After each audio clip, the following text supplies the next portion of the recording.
Hello everyone, I'm Kimberly, and I'd like to share a tale that revolves around my overly involved mother-in-law, Patricia. My story begins with Kevin and me. We're those college sweethearts deeply in love, a connection that blossomed over 4 blissful years before we decided to tie the knot and start our lives together. However, amidst our happiness, there were a couple of thorns on our side, primarily Patricia and Kevin's ex-girlfriend, Amy. Kevin and Amy's history stretched back 2 years, a relationship that crumbled when Amy was unfaithful with one of Kevin's friends. Kevin, heartbroken, ended things instantly. Despite her actions, Amy's feelings for Kevin persisted, leading to continuous attempts to disrupt our peace. Patricia's role in this drama was particularly challenging for me. She not only had a soft spot for Amy, but actively supported her attempts to rekindle things with Kevin, undermining our relationship in the process.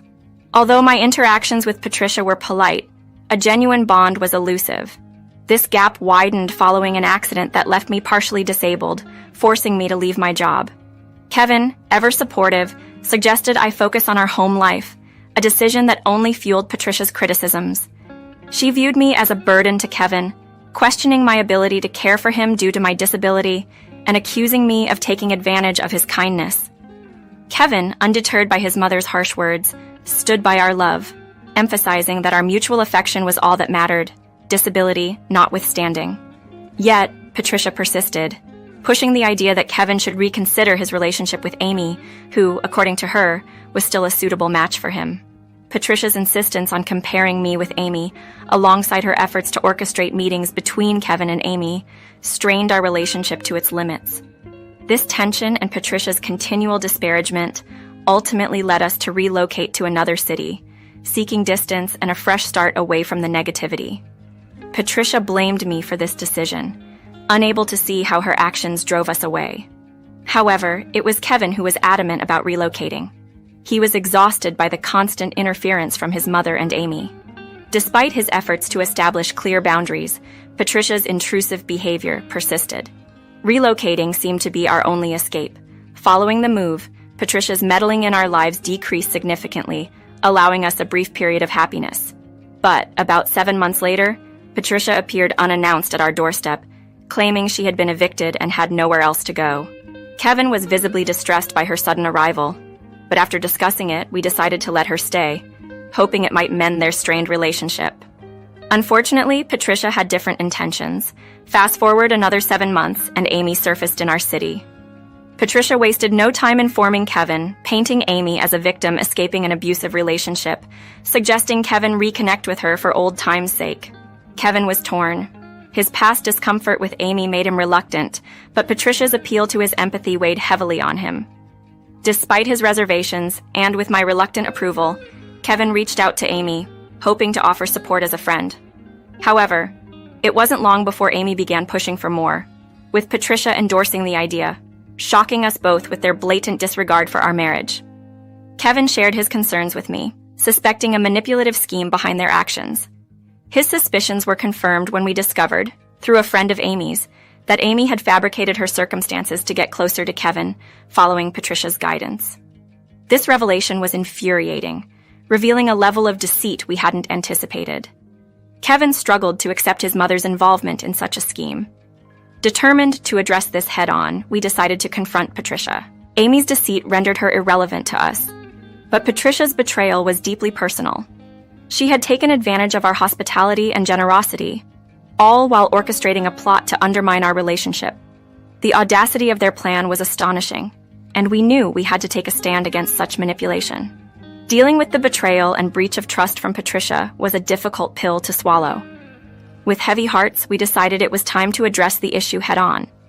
We gathered our courage and sat Patricia down for a crucial conversation. Kevin initiated the discussion, expressing his discomfort with Patricia's encouragement of an affair with Amy, highlighting how disrespectful it was to both me and our marriage. Patricia's response was dismissive, suggesting that Kevin was being overly sensitive and insisting that Amy was a better match for him than I could ever be. This blatant disregard for our marriage and her son's feelings was shocking. I chimed in, questioning Patricia's inability to respect our union, only to be met with a harsh retort about my presence being an annoyance to her. Kevin firmly defended me, making it clear that Patricia's behavior and comments were unacceptable.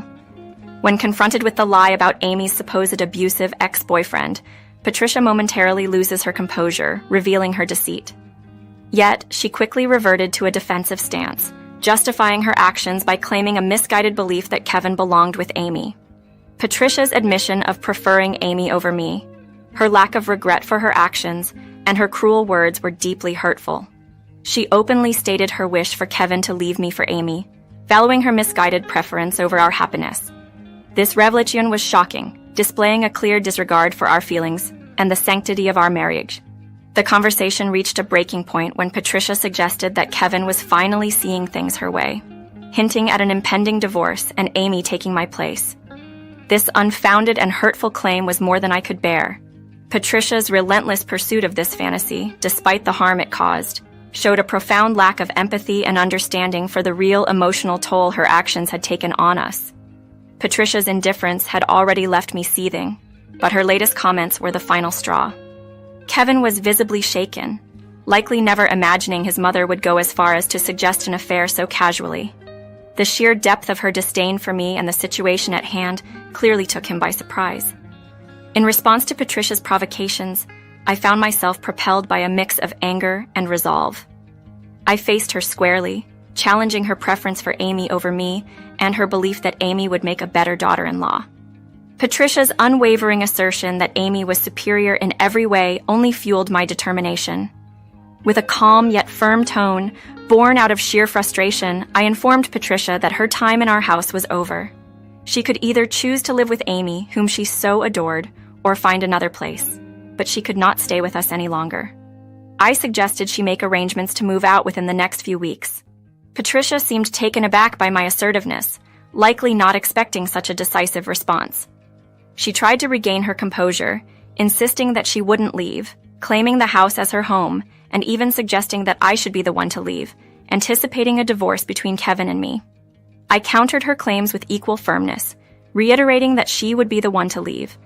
I made it clear that the house was not hers to claim and dismissed her delusional expectations of staying. Patricia's assertion that she had a right to live in the house because she was Kevin's mother was met with laughter from me.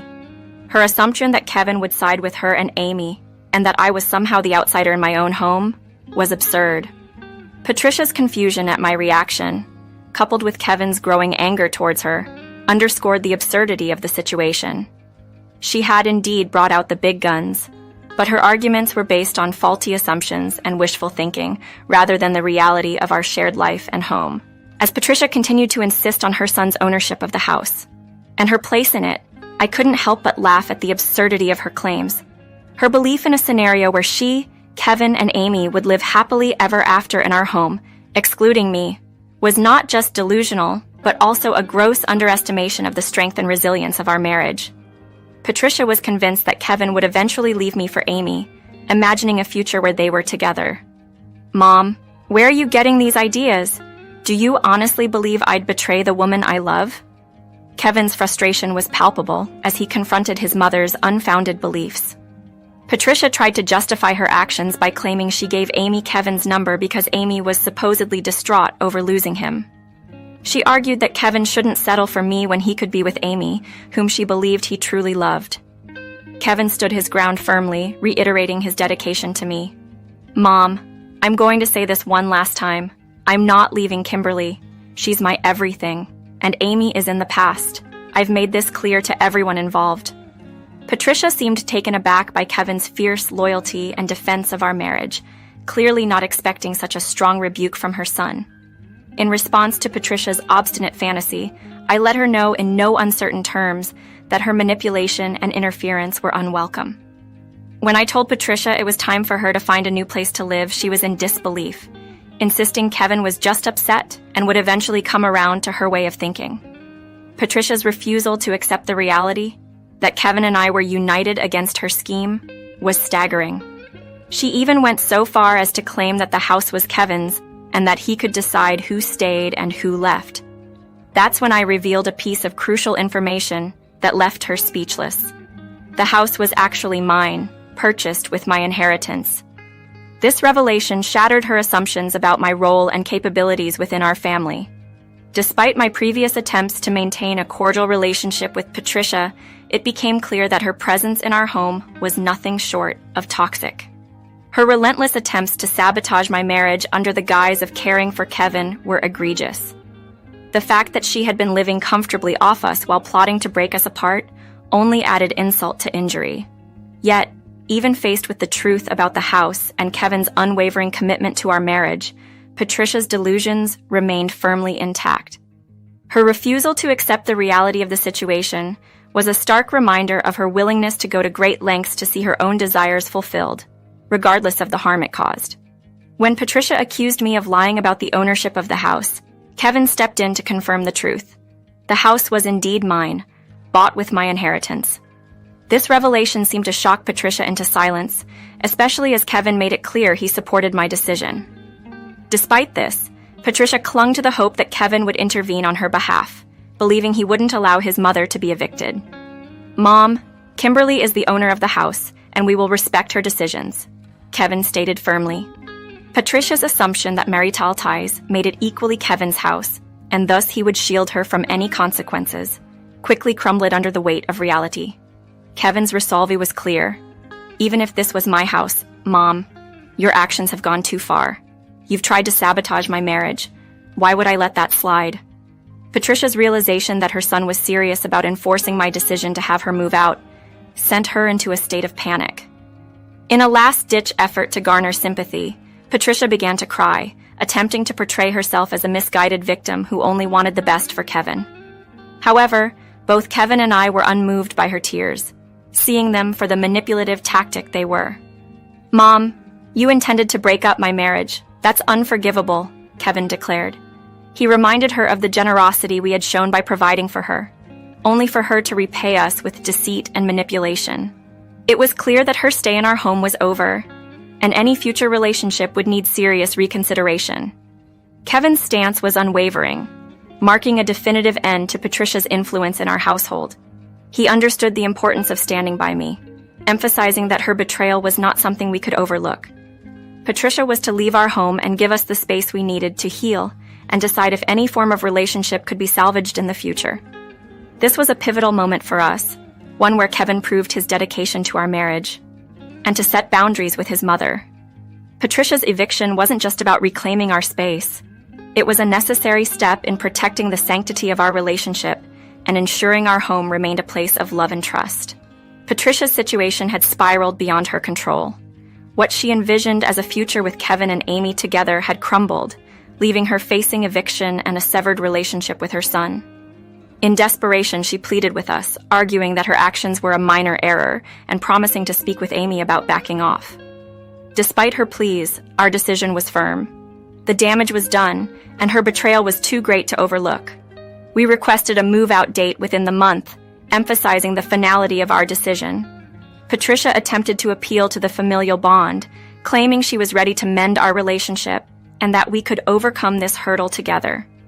However, my patience had worn thin, and her reluctance to provide a specific moving date led me to pursue an eviction notice, a step I hoped would underscore the seriousness of the situation.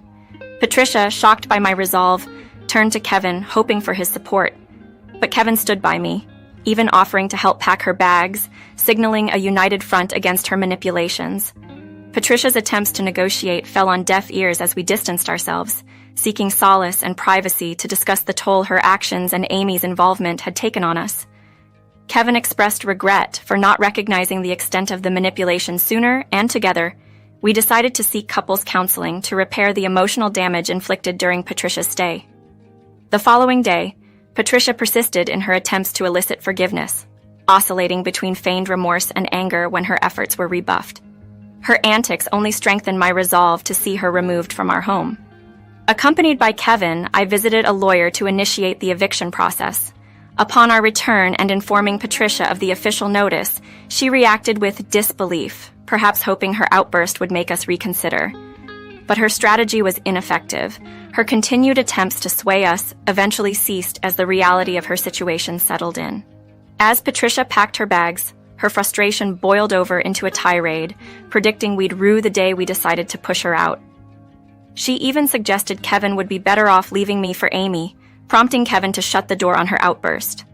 But Patricia's anger was short-lived.